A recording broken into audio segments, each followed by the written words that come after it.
Hello and welcome to Green Fruit Gaming. So I have been thinking about getting an Oculus Quest 2 for quite a while now, mainly as an upgrade for my Oculus Rift S, because it has, higher resolution screen and I can take it with me whenever I travel, go visit my parents in Washington. But this game right here, Resident Evil 4 VR, it's going to be a Quest 2 exclusive, and as I say Quest 2, it's not going to be on the Quest 1, from what I've heard. I saw the announcement trailer for it, but I wanted to know more about it, and I haven't seen more about it yet. But this is going to be a gameplay overview, and we're gonna go ahead and check this out together.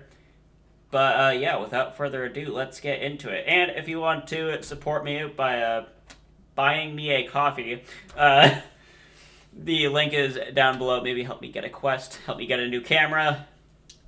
Stuff is happening. All right, let's get into it. Gonna be a bit of a longer one. The most obvious differences between playing RE4 in VR and on console is the shift in perspective and interactivity. Only on Quest 2 will you be able to play RE4 from Leon's first-person perspective. And the touch controllers will allow you to interact with the world in a fundamentally new way from how it's played on console. For example, items and weapons have been re-engineered to become physical objects that players can interact with, so that you can pick up things like ammo, keys, and treasures, as well as load, aim, and fire weapons in VR. You'll also be able to switch weapons by grabbing them off your body instead of going into a menu. And you can wield separate weapons with each hand. I like that. Even RE4's famous menu is no longer a pause screen. It's an interactive tool. A ton of effort has gone into making weapon interactions smooth, satisfying, and responsive, including two-handed weapons like shotguns and rifles. Let's talk about the movement system now. We didn't want the shift from third to first person to change the fundamental way Leon moves or collides with the world. You'll still move in first person by using the analog stick, but Armature has added a full upper body rig on top of Leon's character to combine his movement with the dual-handed interactivity achieved with touch controllers. If you don't want to use the analog stick to move freely, Armature even added support for teleportation, as well as room scale movement so that you can explore the environment with natural motion.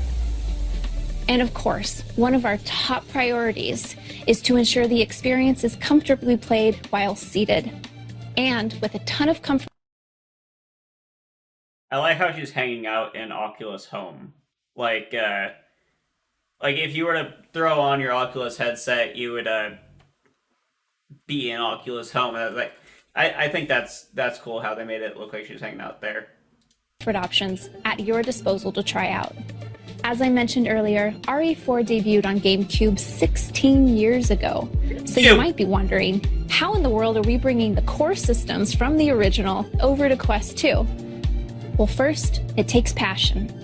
The teams at Oculus Studios, Armature, and Capcom are all longtime fans of the game who are accepting only the best results. And it takes time. We've been working on this title for a couple years now, and just carefully and reverently making changes that will make your experience feel both fresh and nostalgic. Technically speaking, Armature is using core systems from the original RE4 to drive gameplay and systems, but they've remastered art. Over 4,500 textures have either been repainted or up-resed. World geometry has been adjusted to work in stereoscopic 3D. And enemy behaviors and attacks have been balanced around the player's new perspective to increase mobility in VR. They've also improved support for running the game at a higher frame rate than the original 30 frames per second, and fixed many bugs that the 60 FPS versions of the game had. Now, while Armature has adjusted a number of things for VR, some things just haven't needed to change. Character animations have been faithfully converted to Unreal Engine 4, and remain untouched from the original source material. And all cutscenes will be presented in their original format. If you're a fan of the survival horror genre like me, you've likely played In their original format? Okay, so I do have an issue with that. Playing it, so most VR games, don't really have cutscenes, and if they do, you're just kind of hanging out in the room with them. Uh, that's not the case, however, for Borderlands 2 VR, where its cutscenes are on kind of just like a flat. So, like, if you were to like watch a 2D movie in big screen beta, you just don't have the TV there, and that's kind of how the cutscenes work in Borderlands 2. If they're keeping the cutscenes the same for Resident Evil 4 VR, that's going to be a little bit disorienting. Uh, if you're just going to have them like flat, not 3D at all. If you're just like gonna have, I don't know about that. I think they should have made the cutscenes a little more. I don't know what to call it, more personal. Like put you in the cutscene because with VR, like the biggest thing with VR is that it's immersive. It's supposed to be like super immersive, and when cutscenes happen and they're like that, it really takes you out of it, and I feel like that's kind of not a great decision. But we'll see how it works. Of course, this isn't like confirmed if it's going to be like a flat screen cutscene. But if it is, points deducted. But let's continue and see what else she has to say. Maybe that won't be the case. Maybe they're about to say otherwise. But yeah. Or tried to play a lot of scary games in VR. Now, RE4 isn't known for being the scariest in the Resident Evil franchise. Nope. But it is scarier and more suspenseful in VR thanks to spatial audio and immersive interactivity. Armature has manipulated aspects of the original RE4 audio data and have used it instead as 3D spatial sound. So when you hear noises like crows, voices, and creaks, you're going to want to turn your head to see if there's a threat. They've also made sure that audio telegraphs from enemies to indicate which direction they're attacking from.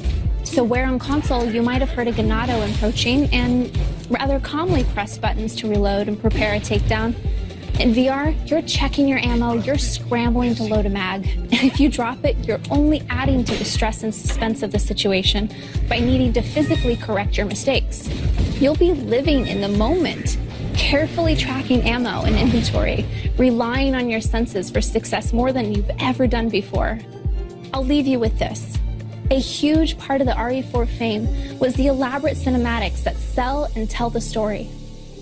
But once you come out of a cinematic in VR and find yourself face to face with the boss, the experience is totally different.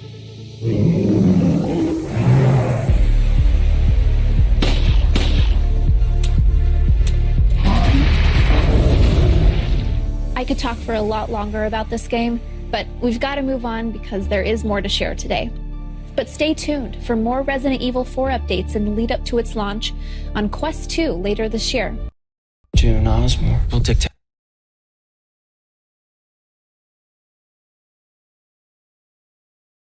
I hate when they throw up an ad like that and I can't like rewind. Yeah. Oh, Scotty. I'm gonna watch you later. That sounded so creepy. I'm sorry, Scott. If by any chance you end up watching this, which you're not. No, you're not. I'm sorry. I didn't mean to be creepy there, but I don't know. I'm still definitely going to be getting a Quest 2 or a Quest 3 if it takes that long.